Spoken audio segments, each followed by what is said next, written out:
বাংলাদেশের সবচেয়ে বড় মাদ্রাসার নাম কি? হাটহাজারী মাদ্রাসা। হাটহাজারী মাদ্রাসার 120 বছরে একটা খুনের ঘটনা নেই। যুগ যুগ ধরে 120 বছরে এই মাদ্রাসা থেকে হাজার হাজার লাখ লাখ হাফেজ, আলেম, মুফতি, মুহাদ্দিস বের হইছে এবং আবাসিক থাকছে, 24 ঘন্টা থাকছে। এই মাদ্রাসা থেকে 120 বছরে একটা হত্যার ঘটনা ঘটে নাই। এটা আমাদের জন্য খুশির বিষয়, আলহামদুলিল্লাহ বলে। এটা আমাদের একটা ধর্মীয় প্রতিষ্ঠান। আমাদের দেশের সবচেয়ে বড় একটা প্রতিষ্ঠান আছে জেনারেল, ওটা আমাদেরই প্রতিষ্ঠান। ঢাকা বিশ্ববিদ্যালয়ের 100 বছরের বয়সে প্রায় 400 জন খুনাখুনির ঘটনা তার ক্যাম্পাসে হয়েছে। কেন হয়েছে ভাই?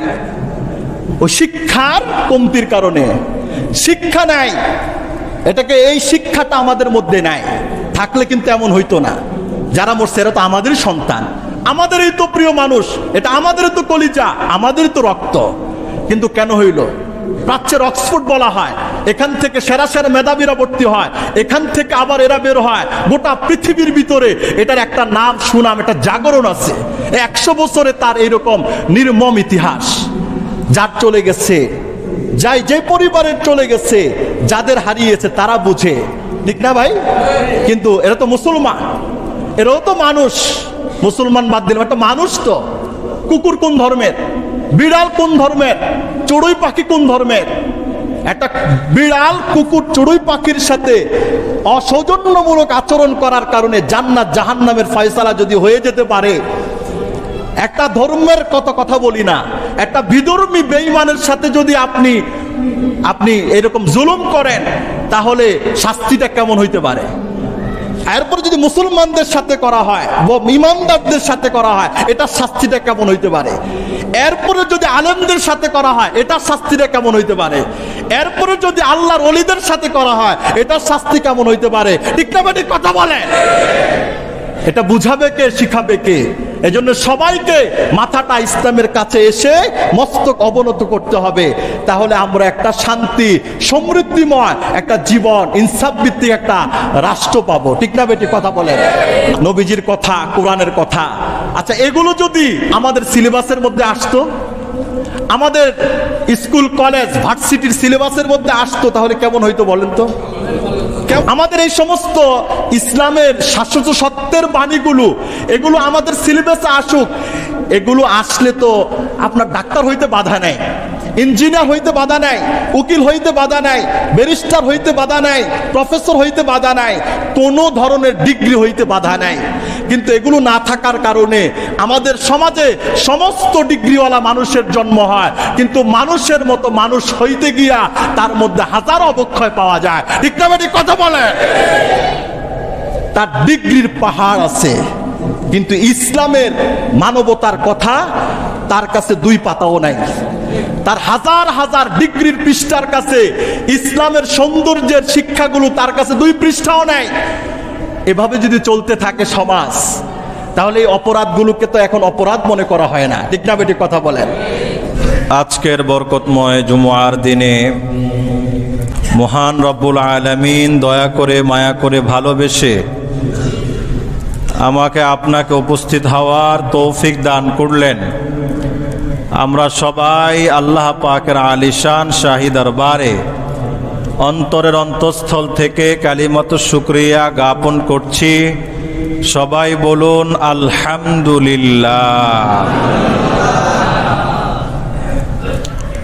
মুহতারাম হাজিরিন, আমি আপনাদের সমীপে পবিত্র কোরআনুল কারীমের ৫ম পারায় অবস্থিত 4 নম্বর সূরা, সূরাতুন নিসার 93 নম্বর আয়াতে কারিমা তেলাওয়াত করেছি।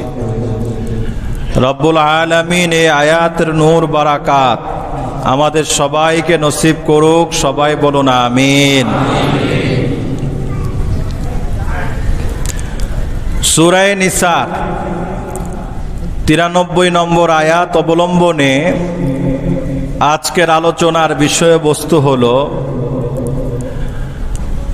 অন্যায়ভাবে মানুষ হত্যা করার পরিণাম সম্পর্কে আল্লাহ পাক কি বলেছেন এবং নবীজি সাল্লাল্লাহু আলাইহি ওয়াসাল্লাম এই নিকৃষ্ট ঘৃণিত কাজ সম্পর্কে কি ভবিষ্যৎবাণী করেছেন। সূরাতুন নিসার 93 নম্বর আয়াত আল্লাহ পাক বলেন, ওয়ামান ইয়াকতুল মুমিনাম মুতাআম্মিদান ফাজাযাউহু জাহান্নাম খালিদান ফিহা। কেউ যদি কোনো মুমিনকে ইচ্ছাকৃতভাবে হত্যা করে, ফাজাযাউহু জাহান্নাম, তার আখিরাতে সর্বশেষ ঠিকানা হলো জাহান্নাম। খালিদান ফিহা, সে জাহান্নামে চিরস্থায়ীভাবে থাকবে।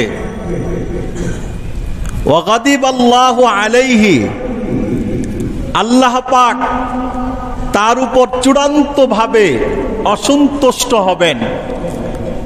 ওয়া লাআনাহু, এবং আল্লাহ পাক তাকে লানত করেন, অভিসম্পাত করেন। ওয়া আ'আদ্দা লাহু আযাবান আযীমা, এবং আল্লাহ পাক তার জন্যে মর্মন্তুদ শাস্তির ব্যবস্থা করে রেখেছেন। কেউ যদি কোনো মুমিনকে ইচ্ছাকৃতভাবে হত্যা করে, 1 নম্বর সে জাহান্নামে যাবে, 2 নম্বর জাহান্নামে চিরস্থায়ী থাকবে, 3 নম্বর আল্লাহ পাক তার উপর অসন্তুষ্ট, 4 নম্বর আল্লাহ পাকের লানত তার উপরে বৃষ্টির মতো বর্ষিত হবে, 5 নম্বর আল্লাহ পাক এই নাফরমানের জন্যে জাহান্নামে ভয়াবহ শাস্তির ব্যবস্থা করে রেখেছেন। নাউজুবিল্লাহ না সুবহানাল্লাহ। একজন মুমিনকে হত্যা করলে 5টি অশুভ পরিণামের কথা এই আয়াতের মধ্যে আল্লাহ তাআলা বলেছেন। এই আয়াতের অংশে 2টি কথা আমি বলতে চাই। 1 নম্বর কথা, কেউ যদি কাউকে হত্যা করাটা জায়েজ মনে করে, এর অর্থ কি, আমি যাকে মারব আমার মানসিকভাবে এই বিষয়টা আমি লালন করি যে আমার পথের কাঁটা, আমার পথে বাধা, আমার পথে সে দেয়াল প্রাচীর হয়ে আছে, সুতরাং আমার নিষ্কৃতির জন্যে তাকে হত্যা করাটা এটা আমার জন্য জায়েজ, আমার জন্য হালাল, আমি মারতে পারি, আমি করতে পারি। শরীয়তের একটা মূলনীতি আছে, কেউ যদি আল্লাহ পাকের নির্দেশিত কোনো হারামকে হালাল মনে করে, সাথে সাথে সে কাফের এবং বেঈমান হয়ে যায়। ধরেন একজন মানুষ 80 বছর ধরে তার জীবনে অসংখ্য উমরা আছে, হজ আছে, নফল সদকা যাকাত আছে, ধরেন হিমালয় পর্বতের মতো এরকম শত শত তার নেকের পাহাড় আছে। 80 বছরের পরে 81 বছরের সময় সে আল্লাহ পাকের কোন নিষিদ্ধ বিষয়কে সে বৈধ মনে করলো বিশ্বাসে, আর কোন বৈধ বিষয়কে সে হারাম মনে করলো, তাহলে 80 বছরের যত ইবাদত আছে সব কিছু ধুয়ে মুছে সাফ হয়ে যাবে, এবং সাথে সাথে সে ইমানের রাস্তা থেকে বেঈমানের রাস্তার মধ্যে প্রবেশ করবে। ঠিক না বেটি, কথা বলেন? মাসলা জানতে হবে। ধরেন সহজ কথায়, মদ এটা হারাম, কিয়ামত পর্যন্ত হারাম। কেউ যদি মদকে নিজের জন্য হালাল মনে করে বা অন্যের জন্য এটাকে হালাল করার লাইসেন্স দেয়, আরে ভাই, যার জন্য লাইসেন্স সে কি আসমানের ফেরেশতা না মানুষ? কথা বলেন।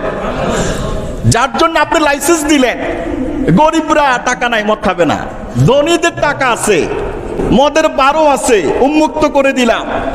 তো গরিবদের জন্য যেটা নিষেধ, জেলখানার দেওয়ালে দেওয়ালে লেখা থাকে, মাদককে না বলুন, রাখিব নিরাপদ, দেখাবো আলোর পথ। আর মাদকের কারবার ভিতরেও হয়, কথা বুঝেন না মনে হয়। গরিবদের জন্য এটা এলাও না, ধনীদের জন্য এটা এলাও হবে কেমনে? ধনী তো আল্লাহর বান্দা, গরিবও তো আল্লাহর বান্দা। ধনী যদি মুসলমান হয়, গরিবও মুসলমান। কথা বলেন না কেন? এই যে একটা নীতি করে দিল, আল্লাহ পাকের নিষিদ্ধ বিষয়কে সে অনুমোদন করলো, হালাল করলো, সাথে সাথে সে কাফের। আর যারা এটাকে হালাল মনে করে গ্রহণ করলো, তারাও সাথে সাথে কি হয়ে যাবে? কাফের হয়ে যাবে। কোনো সন্দেহ আছে? আল্লাহ পাকের কোন হারাম বিধানকে পৃথিবীর সমস্ত মানুষ মিলেও যদি বলে মদ 1 ঘন্টার জন্য হালাল আর কিয়ামত পর্যন্ত হারাম, পৃথিবীর সমস্ত রাজা বাদশাহ মিলে একসাথে একত্রিত হলেও 1 ঘন্টা কেন 1 সেকেন্ডের জন্য আল্লাহ পাকের হারামকৃত বিধানকে হালাল করার ক্ষমতা পৃথিবীর কারো নাই। ঠিক না বেটি? কথা বলে কারো নাই। তাহলে আর বাদ রইল কে? পুরাটাই তো এটার ভিতরে কি আছে? অন্তর্ভুক্ত আছে। এবার এটার উপর ভিত্তি করে ধরেন পতিতালয়ের লাইসেন্স দিলাম, বেশ্যাবৃত্তির লাইসেন্স দিলাম। আচ্ছা, জিনা হালাল না হারাম? কয়দিন পর্যন্ত হারাম বলেন না সবাই? কিয়ামত পর্যন্তের জন্য হারাম। কার জন্য হারাম? গরিবদের জন্য হারাম না ধনীদের জন্যও? সবার জন্যেও, শুধু বাংলাদেশিদের জন্য না, পৃথিবীর সমস্ত মানুষদের জন্য। বিশেষভাবে যারা মুমিন মুসলমান দাবি করবে, তাদের বিশ্বাসে এটা থাকবে কিয়ামত পর্যন্ত এটা হারাম হারাম হারাম।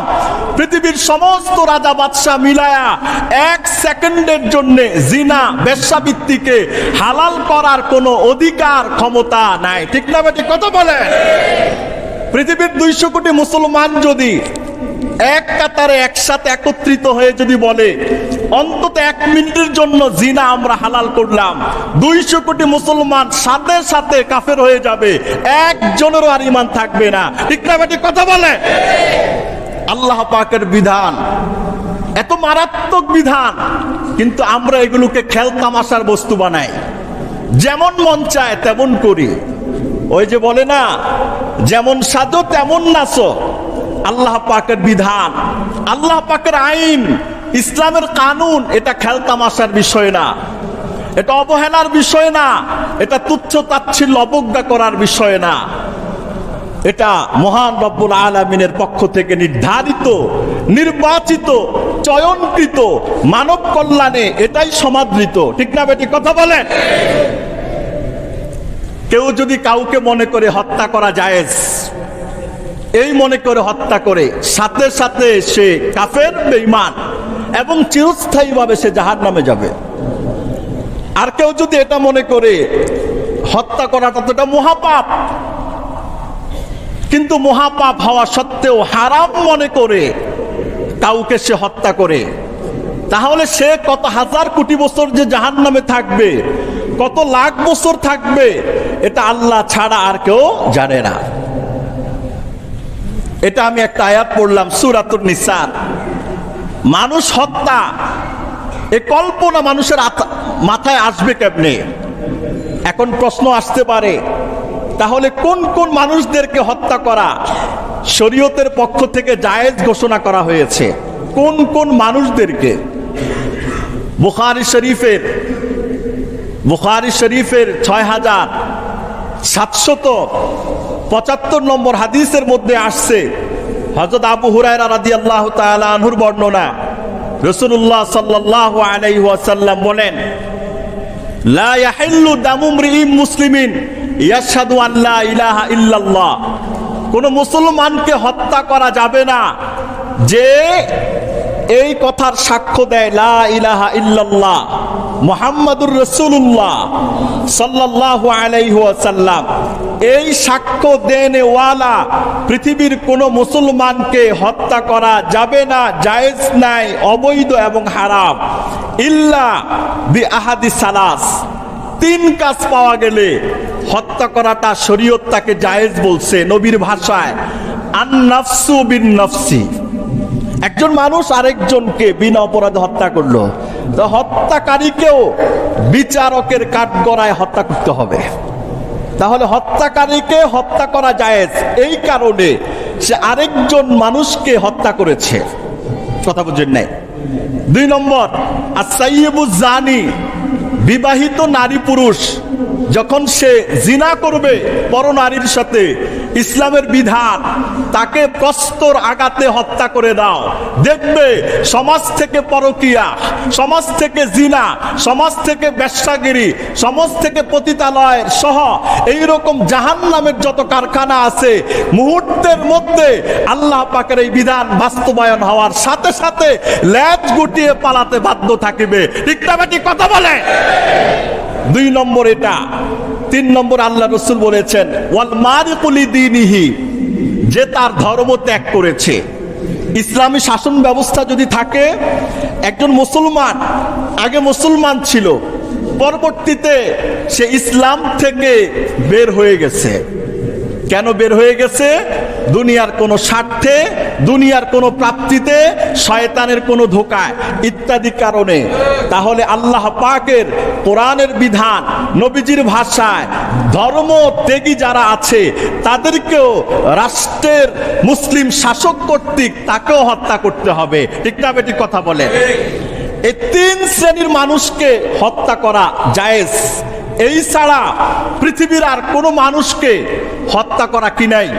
জায়েজ নাই।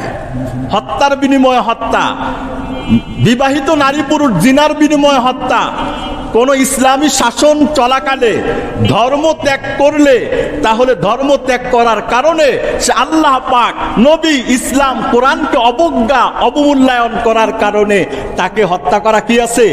জায়েজ আছে। এই 3 কারণ ছাড়া পৃথিবীর কোনো মানুষকে আমি হত্যা করতে পারবো না। পৃথিবীর কোনো মানুষকে হত্যা করার কল্পনাও কোনো মুসলমান করতে পারে না। আচ্ছা, এবার বলেন, আমাদের সমাজে যত খুনাখুনি হয় এই 3 কারণে কি হয়?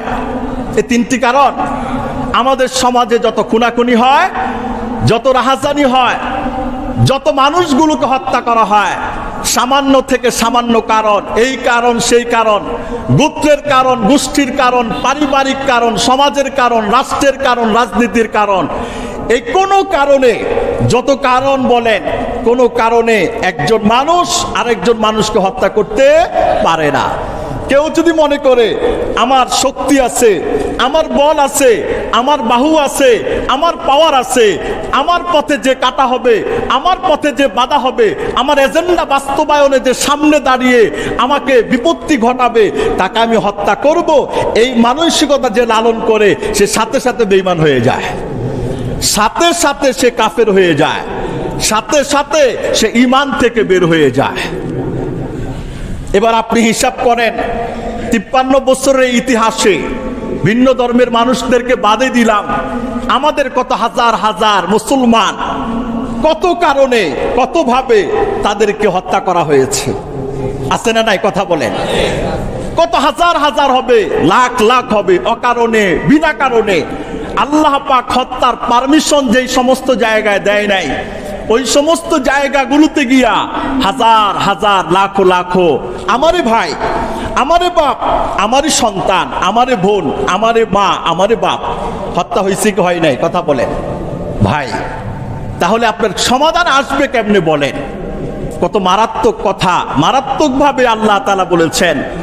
সূরা আলে ইমরান 22 নম্বর আয়াতে বলেছেন, যারা অন্যায়ভাবে নবীদেরকে হত্যা করে, যারা ইনসাফের কথা বলে এই কারণে তাদেরকে হত্যা করে, যারা ন্যায়ের কথা বলে এই কারণে তাদেরকে হত্যা করে, আল্লাহ তাআলা বলেন উলাইকা হাবিতাত আমালুহুম ফিদ দুনিয়া, দুনিয়াতে এদের আমল শেষ, আখিরাতেও এদের আমল শেষ, এরা আল্লাহ পাকের জাহান্নামের মধ্যে প্রবেশ করবে। নাউজুবিল্লাহ বলেন, নাউজুবিল্লাহ বলেন। আজকে এই যে কঠিন থেকে কঠিন এই বিষয়গুলো আমাদের মধ্যে নাই কেন? মানুষকে হত্যা করার চিন্তা তো দূরের কথা, আমরা একটা জীব জন্তু থেকে আসি। জীব জানোয়ারের ব্যাপারে ইসলামের নিরাপত্তা কেমন দিয়েছে জীব জানোয়ারের ব্যাপারে? বুখারী শরীফের 3318 নম্বর হাদিসের মধ্যে এসেছে, আব্দুল্লাহ ইবনে ওমর রাদিয়াল্লাহু তাআলা আনহুর বর্ণনা, রাসূলুল্লাহ সাল্লাল্লাহু আলাইহি ওয়াসাল্লাম বলেছেন, উযিবাত ইমরাআতুন ফি হিররাতিন, একজন মহিলাকে বিড়ালের কারণে আল্লাহ পাক তাকে জাহান্নামে দিয়ে দিয়েছে। একজন মহিলা জাহান্নামে গেছে, কারণ কি? একটা বিড়ালকে কেন্দ্র করে। এখন আপনার মনে প্রশ্ন আসবে, বিড়ালকে কেন্দ্র করে একজন নারীকে কেন জাহান্নামে দেওয়া হলো? উযিবাত ইমরাআতুন ফি হিররাতিন রাবাতাতহা হাত্তা মাতাত ফাদাখালা ফিহান নার। মহিলার অপরাধ কি ছিল? অপরাধ ছিল একটা বিড়ালকে মহিলা বাহির থেকে ধরে এনে নিজের ঘরে খাঁচার মধ্যে বন্দি করে রেখেছিল, আর বন্দি করেছে। এই বন্দি থাকা অবস্থায় বিড়ালটা মারা গেল। এখন প্রশ্ন হলো, বন্দি থাকা অবস্থায় বিড়াল যদি মারা যায়, তাহলে মহিলা জাহান্নামে যাবে কেন? নবী করিম সাল্লাল্লাহু আলাইহি ওয়াসাল্লাম বলেছেন, লা হিয়া আতআমাতহা ওয়ালা আসকাতহা। এই মহিলা এই বিড়ালটাকে খানা দিত না, বন্দি করে রাখছে, খানা দেয় নাই, বন্দি করে রেখেছে, পানিও পান করায় নাই। ইজহাবাসাতহা, যখন এই মহিলা, আচ্ছা একটা বিড়াল রাস্তায় যদি না খেয়ে মারা যায়, এটার হিসাব আমার আপনার মধ্যে দিতে হবে না, কিন্তু একটা রাস্তার বিড়াল, বিড়াল কই খাবে না খাবে, দুনিয়ার মানুষদের রিজিকের ক্ষেত্রে হন্য হয়ে আমরা ঘুরি। আমরা মানুষ ছাড়া আর জিন ছাড়া পৃথিবীর সমস্ত প্রাণী, এদের সকাল হয় তাওয়াক্কালতু আলাল্লাহ। আমরা তো টেনশন করি, কালকে কি খাবো, 5 দিন পরে কি খাবো, 10 দিন পরে কি খাবো। এটা মানুষের সিস্টেমে চলে আসছে। কিন্তু মানুষের ব্যাপারে আল্লাহ বলেছেন, ফাতাওয়াক্কাল আলাল্লাহ ইন্নাল্লাহা মাআল মুতাওয়াক্কিলিন। ভরসা করবো আল্লাহর উপরে, আল্লাহ ভরসাকারীদের সাথে আছেন। হ্যাঁ, ভবিষ্যৎ পরিকল্পনা, ফিকির, এটা সুন্নাহ হিসেবে করা যায়, কোনো অসুবিধা নেই। কিন্তু প্রাণীদের ব্যাপারে এটা আসছে। প্রত্যেক প্রাণী সকালবেলায় বলে, আল্লাহ আমি তোমার মাখলুক, পাঠাইছো দুনিয়ায়, খাদ্য তোমার কাছে জমা আছে, তাওয়াক্কুল করলাম। হাদিসের মধ্যে আছে, সকাল বেলায় প্রাণীগুলো তাওয়াক্কুল করে বের হয়ে যায়, বিকাল বেলায় পেট ভরে নাচতে নাচতে বাসায় ফিরে চলে আসে। সুবহানাল্লাহ বলেন, সুবহানাল্লাহ। বিড়াল যখন রাস্তায় থাকে, তার জিম্মাদারি অন্তত আমার আপনার না, কিন্তু যখন তাকে ধরে আমার বাসায় বন্দি করে রাখলাম, খাবে কোথায়, যাবে কোথায়? আমার নিয়ন্ত্রণে। আমার জন্য ফরজ বিড়ালকে খানা দেওয়া, আমার জন্য ফরজ বিড়ালকে পানি দেওয়া, আমার জন্য ফরজ বিড়ালকে লালন পালন করা। আর যখন তাকে ছেড়ে দিব, ও কোথায় যাবে, কি করবে না করবে, কি খাবে, সেটা আমার দেখার বিষয় না। এই ব্যাপার আল্লাহ আমাকে জিজ্ঞাসা করবেন না। যখন তাকে ধরে আনলাম, তখন থেকে তার দায়িত্বটা আমার চলে আসলো। কথা বুঝেন নাই? রাসূলুল্লাহ সাল্লাল্লাহু আলাইহি ওয়াসাল্লাম বলেছেন, এই মহিলা রাস্তা থেকে বিড়াল ধরে খাঁচায় বন্দি করলো। লা হিয়া আতআমাতহা ওয়ালা সাকাতহা ইযহাবাসাতহা। বন্দি করার পরে বিড়ালকে খানাও দেয় নাই, পানিও দেয় নাই। ওয়ালা হিয়া তারাকাতহা হাত্তা তাকুলু মিন খাশাশিল আরদি। এবং খাঁচা থেকে ছেড়েও দেয় নাই। বিড়ালকে যদি খাঁচা থেকে ছেড়ে দিত, সে আল্লাহর উপর ভরসা করে জমিনের যা আছে সেখান থেকে আছে, যেখান থেকে মন চায় সেখান থেকে খেয়ে জীবন ধারণ করত। এগুলো কিছুই করে নাই। বিড়ালটা খাঁচার মধ্যে মারা গেছে। আল্লাহ পাকের রাসূল বলেছেন, উযিবাত ইমরাআ। আল্লাহ পাক এই কারণে অসন্তুষ্ট হয়ে তাকে জাহান্নাম দিয়ে দিলেন। নাউজুবিল্লাহ বলেন, নাউজুবিল্লাহ বলেন। নাসাই শরীফের 4446 নম্বর হাদিসের মধ্যে আসছে, হযরত শারীদ ইবনে সুয়াইদ সাকাফি রাহমাতুল্লাহ আলাইহির বর্ণনা। রাসূলুল্লাহ সাল্লাল্লাহু আলাইহি ওয়াসাল্লাম বর্ণনা করেছেন, মান কাতালা উসফুরান আবাসা। কেউ যদি একটা চড়ুই পাখিকে অনর্থক হত্যা করে, কথা, একটা চড়ুই পাখিকে অনর্থক কেউ যদি কি করে, হত্যা করে। আচ্ছা, চড়ুই পাখি শিকার করে জবে করে খাওয়া জায়েজ আছে না নাই? আছে। আমরাও ছোটবেলায় অনেক খেয়েছি।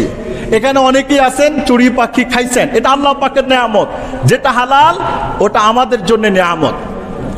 আচ্ছা, চড়ুই পাখি আমি খাওয়ার জন্য শিকার করি নাই, আমি শিকার করলাম যে মোটামুটি আমি তো বন্দুক চালনা শিখছি, গুলাইল কিভাবে মারতে হয় এটা অনেকদিন প্র্যাকটিস করলাম।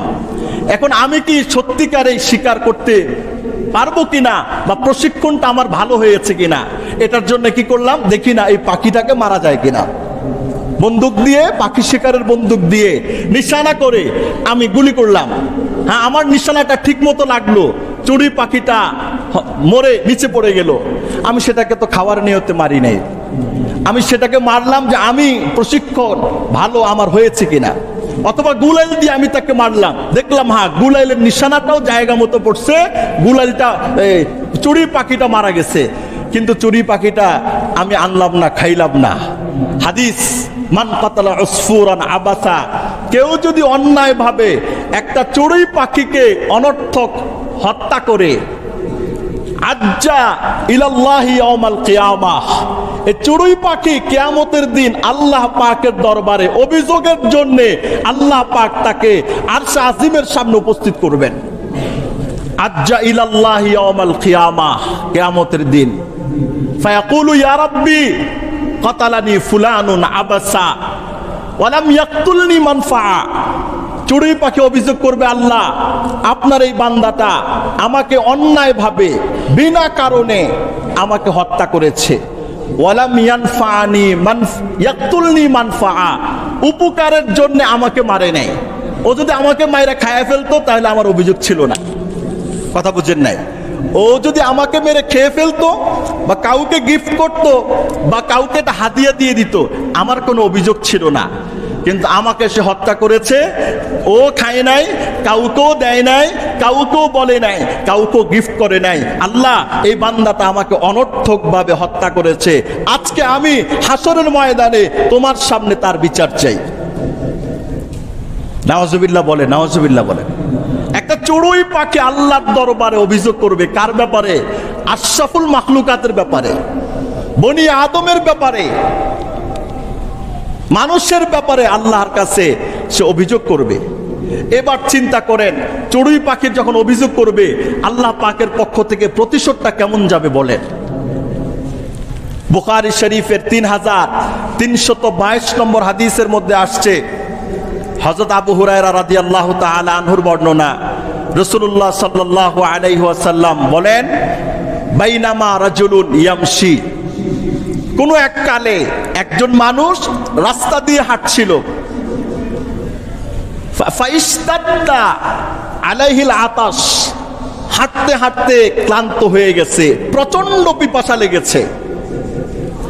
আচ্ছা, পিপাসা লাগলে কি করতে হয়? পানি খেতে হবে না?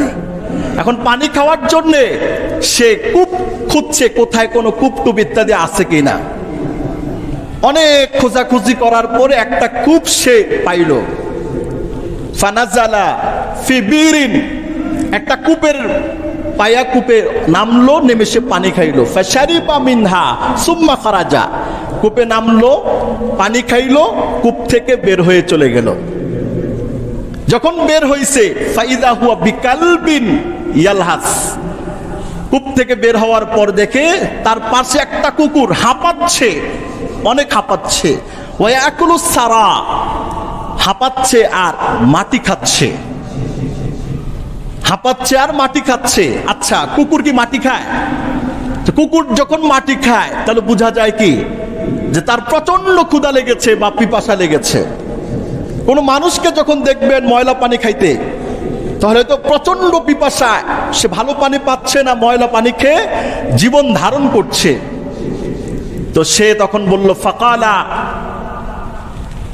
এই লোকটা নিজেকে নিজে নিজে বলল, মানে মনে মনে সে কথা বলছে। ফাকালা বালাগা হাদা মিসলাল্লাযী কানা কাদ বালাগা বি, হয়তো বা কুকুরের ওই পরিস্থিতিটা তৈরি হয়েছে যে পরিস্থিতিটা একটু আগে আমারও তৈরি হয়েছিল। আমার যেমন প্রচন্ড পিপাসা লেগেছে, কূপে নেমে পানি খাইলাম, আর কুকুর তো কূপে নামতে পারবে না, কূপে পড়লে আর জীবিত উঠতেও পারবে না, এই জন্য কুকুর অনন্য পায় হয়ে সে মাটি খাচ্ছে। লোকটার মধ্যে দয়া হলো, সে কূপের মধ্যে নামলো, কূপের মধ্যে নামলো। ফাহামালা খুফাহু, কূপের মধ্যে নেমে তার চামড়ার মৌজা ছিল, চামড়ার মৌজার মধ্যে পানি ঢুকিয়েছে ভালো করে। ফাআমসাকাহু বিয়াদিহি, দুই হাত ধরে সে এটা উঠিয়েছে। সুম্মা রাকিয়া, দুই হাত ধরে পায়ের মোজা খুলে পানি ঢুকিয়ে মোজাটা দুই হাত দিয়ে ধরে কূপ থেকে সে উঠেছে। ফাআকালাল কালবা, ওই পানিটা কুকুরকে খাইয়েছে। হাদিসের ভাষায় যেটা ফাসাকাল কালবা, কুকুরকে খাইছে। আচ্ছা, এই যে কাজগুলো হচ্ছে, আর সে আজিমের মালিক সবকিছু দেখছেন না? ফাশাকারাল্লাহু লাহু, আল্লাহ পাকের একটা মাখলুক কুকুরের সাথে এইরকম একটা মানবিক, চূড়ান্ত মানবিকতার দৃশ্য দেখে আল্লাহ পাক অনেক খুশি হয়ে গেলেন। ফাগাফারা লাহু, আল্লাহ পাক এই জাহান্নামী ব্যক্তিটাকে মাফ করে দিলেন। ও আদখালাহুল জান্নাহ, আল্লাহ পাক তাকে জান্নাতে প্রবেশ করায় দিলেন। এবার বুঝেন, এই হিতাহিত জ্ঞান, ভারসাম্যপূর্ণতা আমাদের সমাজে থাকার দরকার। মারামারি কাটাকাটির এই সমাজে আমরা মনুষ্যত্ববোধ বলতে আমাদের কিছু থাকে না। আমরা হাইওয়ান, জানোয়ারের মতো সমাজের মধ্যে আমাদের চলাফেরাগুলো হচ্ছে, ঠিক না ভাই? এই যে আমি 2 সপ্তাহ ধরে আপনাদেরকে পয়েন্টে আলোচনা করছি, এই 2 সপ্তাহের মধ্যেও প্রায় ডজন খানিকের উপর মানুষদেরকে সুতা ছাতা কারণে হত্যা করা হয়েছে। ডজন খানিকের উপরে, যেগুলো নিউজে আসে সেটাই বলি। নিউজ ছাড়া, নিউজ কভার করে না, এরকম আরো কত ঘটনা আছে। যদি নিউজে 1 ডজন হয়, তাহলে যেটা অফ নিউজে মনে করবেন 2 ডজন বেশি, তাইলে মূল কয় ডজন হইল? 3 ডজন হইল। নিউজে যখন কোনো জিনিস চলে আসে, যেটা অফ নিউজে মনে করবেন তার চাইতে 2 ডবল বেশি, ঠিক না বেটি? কথা বলেন। আল্লাহু আকবার। এবার মনে করেন একটা বিড়ালকে শুধু খানা দিল না, আটকায়া জাহান্নাম। একটা কুকুরকে একটু, আচ্ছা কুকুরকে যদিও পানি না খাওয়াইতো, আল্লাহ কি বলতো কুকুরে খাওয়াইলি না কেন? কুকুর যদি মরে যাইতো, পানি না পাইতো, কিছুই যদি না করতো, আল্লাহ কি বলতো কুকুরকে খাওয়াইলি না কেন? এগুলো কিছু বলতো? কিন্তু একটুকুন প্রাণীর সাথে, বোবা প্রাণীর সাথে উদারতা প্রদর্শন করার কারণে আল্লাহ শুধু খুশি হন নাই, তার জীবনের সব গুনাহ মাফ, শুধু মাফ করে নেয়, মৃত্যুর পরে আল্লাহ পাক তাকে জান্নাতবাসী করে দিলেন। এই বিড়ালের ঘটনা এটাও বুখারীতে আছে। এই কুকুরের ঘটনাটা এটাও কোথায় আছে? বুখারী শরীফের মধ্যে আছে। এবার আমরা একটু চিন্তা করি, একটা কুকুর একটা বিড়ালের সাথে যদি কেউ বেইনসাফি করে, তার সাজাটা কেমন হয়? একটা প্রাণীর সাথে কেউ যদি মানবতা প্রদর্শন করে, তার পুরস্কারটা আল্লাহ পাকের দরবারে কেমন হইতে পারে? একটু শুধু কল্পনা করলে এটা আমাদের কাছে সূর্যের আলোর মতো এটা স্পষ্ট হয়ে যায়, ঠিক না বেটি? কথা বলেন। এবার আসেন, যারা মানুষদেরকে হত্যা করে, মানুষদেরকে মারে, একজন মুমিন মুসলমানের দাম আল্লাহ পাকের কাছে কত বেশি? আচ্ছা, একটা মানুষের দাম বেশি না আসমান জমিনের দাম বেশি? কথা বলেন। একটা পৃথিবীর দাম বেশি না আসমান জমিনের দাম, মানুষের দাম বেশি? আমরা একজন মানুষকে 10 টাকা, 5 টাকা, 1000 টাকা, 2000 টাকা, একটা দাগি সন্ত্রাসীকে 2000, 10,000 টাকা দিয়ে যদি বলেন অমুককে খুন করতে হবে, রাজি হয়ে যায়। 1000 টাকা দিলেও খুন করতে রাজি হয়ে যায়, আছে না নাই? কথা বলেন। এইরকম 1000, 2000, 10,000, 5,000, 50,000, 1 লাখ, 2 লাখ, 1 কোটি, 2 কোটি এই টাকা দিয়ে মানুষ হত্যার যে একটা গজব চলছে যোগে যোগে যোগে যোগে, এটা যতদিন পর্যন্ত বন্ধ না হবে আমি আপনি কেউই নিরাপদ না। আর এটা আমার আপনার জন্য অভিশাপ হয়ে যাবে, ঠিক না বেটি? কথা বলেন। বুখারী শরীফের 219 নম্বর হাদিসের মধ্যে এসেছে, হযরত আব্দুল্লাহ ইবনে আমর রাদিয়াল্লাহু তাআলা আনহুর বর্ণনা। নবীজি সাল্লাল্লাহু আলাইহি ওয়াসাল্লাম বলেন, লা জাওয়ালুদ দুনিয়া আহওয়ানু আলাল্লাহ মিন কাতলি রাজুলিন মুসলিমিন। একজন মুসলমানকে হত্যা করাটা যত অপরাধ, এর চাইতে গোটা আসমান জমিন সব ধ্বংস হয়ে গেলে আল্লাহ তাআলার কাছে এটা এত সহজ। আর একজন মুসলমানকে হত্যা করা এটার চাইতে 1000 কোটি গুণ বেশি কঠিন আল্লাহর কাছে। লা জাওয়ালুদ দুনিয়া আহওয়ানু আলাল্লাহ, দুনিয়া ধ্বংস হয়ে যাক, আসমান ধ্বংস হয়ে যাক, জমিন ধ্বংস হয়ে যাক, এটা আল্লাহ পাকের কাছে হালকা সহজ। কি থেকে সহজ? একজন মুসলমানকে হত্যা করার থেকে ওইটা সহজ। তাহলে কঠিন কোনটা? একজন মুসলমান মানুষকে হত্যা করাটা কঠিন, আসমান জমিন ধ্বংস হয়ে যাওয়াটা আল্লাহর কাছে আরো সহজ।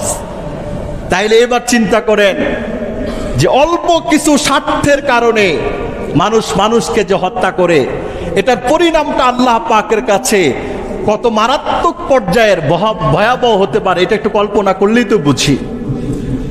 বুখারী শরীফের হাদিসের মধ্যে আসছে 6862 নম্বর হাদিস, হযরত আব্দুল্লাহ ইবনে ওমর রাদিয়াল্লাহু তাআলা আনহুর বর্ণনা। রাসূলুল্লাহ সাল্লাল্লাহু আলাইহি ওয়াসাল্লাম বলেন, লা ইয়াজালুল আবদু ফি ফুসহাতিন মিন দীনিহি মা লাম ইউসিব দামান হারামা। একজন মানুষ, একজন বান্দা ততক্ষণ পর্যন্ত তার ধর্মের প্রশস্ততার মধ্যে থাকে যতক্ষণ পর্যন্ত সে হারাম কোনো রক্তপাত না ঘটায়। এর অর্থ কি? হারাম রক্তপাত না ঘটানো ছাড়া মানুষের যত গুনাহ আছে, কবিরা গুনাহ, আচ্ছা আল্লাহ পাকের কাছে তওবা করলে মাফ করবে তো? আল্লাহ ওয়াদা করছেন না মাফ করবেন। বান্দার হক তওবা করলেও মাফ নাই, বান্দার হক বান্দার কাছে পৌঁছে দেওয়ার আগ পর্যন্ত তওবার দ্বারা শুধু কি হবে না? মাফ হবে না। হাদিসের মধ্যে এই কথাটাই বলছে যে একজন মানুষ যখন আরেকজনকে হত্যা করে, হত্যা করার দ্বারা তার দিলটা, ঈমানটা যদি মুসলমান হয়, একটা লাইট যখন ভালো থাকে সে পরিপূর্ণ আলো দেয়। আচ্ছা একটা লাইট যখন নষ্ট হয়ে যায়, ধরেন পাওয়ার ছিল 50%, এই পাওয়ারটা এখন 2%, তাহলে কি লাইট কি হলো? পাওয়ারটা কেমন? একজন মুসলমান যদি অপর মুসলমানকে হত্যা করে, তাহলে সাথে সাথে তার ইমানের উজ্জ্বল পাওয়ারটা এইরকম নিবু নিবু পাওয়ারের মধ্যে চলে আসে। আল্লাহ পাকের রাসূল সাল্লাল্লাহু আলাইহি ওয়াসাল্লাম বলেছেন যে সে কি করবে? সে আর কোনো দিক বেদিক দিশা খুঁজে পায় না। এমনও হতে পারে এই কুকর্মের করার কারণে, ইমানের সংকুচিত হওয়ার কারণে, তার বদাখলাকির কারণে সে কুফরের হালাতও হচ্ছে মরতে পারে। আকবারুল কাবায়ের, দুনিয়াতে যত কবিরা গুনাহ আছে সবচেয়ে বড় কবিরা গুনাহ, এক হাদিসে নবী 7টা বলেছেন, এক হাদিসে নবীজি 3টা বলেছেন, এক হাদিসে নবীজি 5টা বলেছেন। মুসলিম শরীফের 89 নম্বর হাদিসের মধ্যে এসেছে, হযরত আবু হুরায়রা রাদিয়াল্লাহু তাআলা আনহুর বর্ণনা, রাসূলুল্লাহ সাল্লাল্লাহু আলাইহি সাল্লাম বলেন, ইজতানিবুস সাবআল মুবিকাত, হে আমার উম্মতেরা, মানুষের জীবনকে ধ্বংসকারী 7টি মহাপাপ থেকে বেঁচে থাকো। আকবারুল কাবায়ের যেটা, আল্লাহর নবী বললেন 1 নম্বর আল ইশরাকু বিল্লাহ, আল্লাহর সাথে শরীক করাটা, এটা কবিরা গুনাহের সবচেয়ে বড় গুনাহ। 2 নম্বর আস-সিহর, জাদু করা, কবিরা গুনাহের দ্বিতীয় স্তরের কবিরা গুনাহ। 3 নম্বর কতলুন নাফসিল্লাতি হারামাল্লাহু ইল্লা বিল হাক্কি, অন্যায়ভাবে কোন মানুষকে হত্যা করা, নবীজির ভাষায় এটাকে 3 নম্বর সিরিয়ালে দেওয়া হয়েছে। 4 নম্বর আকলু মালিল ইয়াতিম, ইয়াতিমের সম্পদ খাওয়া। 5 নম্বর ও আকলুল রিবা, সুদ খাওয়া। 6 নম্বর আত-তাওয়াল্লি ইয়াউমাজ যাহাফ, যুদ্ধের ময়দান থেকে পলায়ন করা। 7 নম্বর ওয়াকসফুল মুমিনাত আল মুহসিনাত আল গাফিলাত, নির্দোষ পবিত্র নারীকে কোন জিনা ব্যভিচারের অপবাদ দেওয়া। এই কয়টা গুনাহ বললাম? 7টা কবিরা গুনাহের কথা আল্লাহ পাকের রাসূল হাদিসের মধ্যে বলেছেন। তার মধ্যে অন্যায়ভাবে হত্যা করাটা, এটা কয় নম্বর বলেছেন? এটা 3 নম্বর আল্লাহ পাকের রাসূল বলেছেন, কতলুন নাফসিল্লাতি হারামাল্লাহু ইল্লা বিল হাক্কি। সর্বশেষ আরেকটা হাদিস আপনাদেরকে শোনায়া দেই, নাসাই শরীফের, আবু দাউদ শরীফের 4270 নম্বর হাদিস, আব্দুল্লাহ ইবনে ওমর রাদিয়াল্লাহু তাআলা আনহুর বর্ণনা। রাসূলুল্লাহ সাল্লাল্লাহু আলাইহি ওয়াসাল্লাম বলেছেন, লা ইয়াজালুল মুমিনু মু'নিকান খালিসান, যে একজন মুমিন বান্দা ততক্ষণ পর্যন্ত সে ভালো কাজ করতে উৎসাহী হয়, ভালো কাজ করতে তার মনে চায়, ভালো কাজ করতে সে আগ্রহী হয়, মালাম ইউসিব দামান হারামা, যতক্ষণ না সে কোনো হারাম কাজে জড়িত না হইল, মানে কাউকে অন্যায়ভাবে হত্যা করার গুনাহে জড়িত না হলো, এর আগ পর্যন্ত সে ভালো কাজ করার প্রতি তার দিলটা আগ্রহী থাকে। ফাইদা আসাবা দামান হারামা, নবীজি বলেন যখনই সে কোনো হারাম কাজ করলো, মানে কোনো মানুষকে হত্যা করলো, বাল্লাহা, সে নিজেকে ধ্বংস করে দিল। খুনি তার ভালো কাজ করতে মন চায় না, হত্যাকারী তার ভালো কাজ করতে মন চায় না, নেকের কাজ করতে মন চায় না, তার ভিতরে ভালো লাগা তৈরি হয় না। আমি আগে বলেছি মৃত্যুর আগ পর্যন্ত হত্যাকারী মানুষ হিসেবে যে শান্তি পাওয়ার দরকার, আল্লাহ পাক তার দিল থেকে ওই শান্তিটা উঠায় নেয়। ঠিক না বেটি কথা বলেন? আল্লাহ পাক এই যে হাদিসগুলো শুনাইলাম, নবীজির কথা, কোরআনের কথা, আচ্ছা এগুলো যদি আমাদের সিলেবাসের মধ্যে আসতো, আমাদের স্কুল কলেজ ভার্সিটির সিলেবাসের মধ্যে আসতো, তাহলে কেমন হইতো বলেন তো? কেমন হইতো? আমাদের এই সমস্ত ইসলামের শাশ্বত সত্যের বাণীগুলো, এগুলো আমাদের সিলেবাসে আসুক। এগুলো আসলে তো আপনার ডাক্তার হইতে বাধা নেই, ইঞ্জিনিয়ার হইতে বাধা নাই, উকিল হইতে বাধা নাই, ব্যারিস্টার হইতে বাধা নাই, প্রফেসর হইতে বাধা নাই, কোনো ধরনের ডিগ্রি হইতে বাধা নাই। কিন্তু এগুলো না থাকার কারণে আমাদের সমাজে সমস্ত ডিগ্রিওয়ালা মানুষের জন্ম হয়, কিন্তু মানুষের মতো মানুষ হইতে গিয়া তার মধ্যে হাজারো অবক্ষয় পাওয়া যায়। ঠিক না বেটি কথা বলে? তার ডিগ্রির পাহাড় আছে, কিন্তু ইসলামের মানবতার কথা তার কাছে দুই পাতাও নাই। তার হাজার হাজার ডিগ্রির পৃষ্ঠার কাছে ইসলামের সৌন্দর্যের শিক্ষাগুলো তার কাছে দুই পৃষ্ঠাও নাই। এভাবে যদি চলতে থাকে সমাজ, তাহলে এই অপরাধগুলোকে তো এখন অপরাধ মনে করা হয় না। ঠিক না বেটি কথা বলেন? হাটহাজারী মাদ্রাসা 120 বছরে বাংলাদেশের সবচেয়ে বড় মাদ্রাসার নাম কি? হাটহাজারী মাদ্রাসা। শেখুল ইসলাম আল্লামা আহমদ শফি রহমতুল্লাহ আলাই, তিনি গোটা বিশ্বের প্রভাবশালী মানুষদের মধ্যে একজন। সুবহানাল্লাহ বলেন। হাটহাজারী মাদ্রাসার 120 বছরে একটা খুনের ঘটনা নেই। এই মাদ্রাসায় 6 থেকে 7 হাজার ছাত্র। এখন আরো বেশি হইতে পারে, আমার জানা কম হইতে, বেশি হইতে পারে, কম না, আরো বেশি। আমাদের হুজুর বলছেন আরো বেশি। যুগ যুগ ধরে 120 বছরে এই মাদ্রাসা থেকে হাজার হাজার লাখ লাখ হাফেজ, আলেম, মুফতি, মুহাদ্দিস বের হইছে এবং আবাসিক থাকছে, 24 ঘন্টা থাকছে। এই মাদ্রাসা থেকে 120 বছরে একটা হত্যার ঘটনা ঘটে নাই। এটা আমাদের জন্য খুশির বিষয়, আলহামদুলিল্লাহ বলেন। এটা আমাদের একটা ধর্মীয় প্রতিষ্ঠান। আমাদের দেশের সবচেয়ে বড় একটা প্রতিষ্ঠান আছে জেনারেল, ওটা আমাদেরই প্রতিষ্ঠান। ঢাকা বিশ্ববিদ্যালয়ের 100 বছরের বয়সে প্রায় 400 জন খুনাখুনির ঘটনা তার ক্যাম্পাসে হয়েছে। কেন হয়েছে ভাই? ওই শিক্ষার কমতির কারণে। শিক্ষা নাই, এটাকে, এই শিক্ষাটা আমাদের মধ্যে নাই। থাকলে কিন্তু এমন হইতো না। যারা মরছে এরা তো আমাদেরই সন্তান, আমাদেরই তো প্রিয় মানুষ, এটা আমাদেরই তো কলিজা, আমাদেরই তো রক্ত। কিন্তু কেন হইল? প্রাচ্যের অক্সফোর্ড বলা হয়, এখান থেকে সেরা সেরা মেধাবীরা ভর্তি হয়, এখান থেকে আবার এরা বের হয়। গোটা পৃথিবীর ভিতরে এটার একটা নাম, সুনাম, একটা জাগরণ আছে। 100 বছরে তার এইরকম নির্মম ইতিহাস। যার চলে গেছে, যে পরিবারের চলে গেছে, যাদের হারিয়েছে তারা বুঝে। ঠিক না ভাই? কিন্তু এরা তো মুসলমান, এরাও তো মানুষ। মুসলমান বাদ দিলাম, একটা মানুষ তো। কুকুর কোন ধর্মের? বিড়াল কোন ধর্মের? চড়ুই পাখি কোন ধর্মের? একটা বিড়াল, কুকুর, চড়ুই পাখির সাথে অসৌজন্যমূলক আচরণ করার কারণে জান্নাত জাহান্নামের ফয়সালা যদি হয়ে যেতে পারে, একটা ধর্মের কথা বলি না, একটা বিধর্মী বেঈমানের সাথে যদি আপনি এরকম জুলুম করেন, তাহলে শাস্তিটা কেমন হইতে পারে? এরপর যদি মুসলমানদের সাথে করা হয়, ইমানদারদের সাথে করা হয়, এটার শাস্তিটা কেমন হইতে পারে? এরপরে যদি আলেমদের সাথে করা হয়, এটার শাস্তিটা কেমন হইতে পারে? এরপরে যদি আল্লাহর ওলিদের সাথে করা হয়, এটার শাস্তি কেমন হইতে পারে? ঠিক না বেঠিক কথা বলে? এটা বুঝাবে কে, শিখাবে কে? এজন্য সবাইকে মাথাটা ইসলামের কাছে এসে মস্তক অবনত করতে হবে। তাহলে আমরা একটা শান্তি সমৃদ্ধিময় একটা জীবন, ইনসাফ ভিত্তিক একটা রাষ্ট্র পাবো। ঠিক না বেটি? কথা বলেন। আল্লাহ পাক কোরআন এবং হাদিসের এই কথাগুলো আমাদেরকে বুঝবার, আমল করবার তৌফিক নসিব করুক। সবাই বলুন আমিন।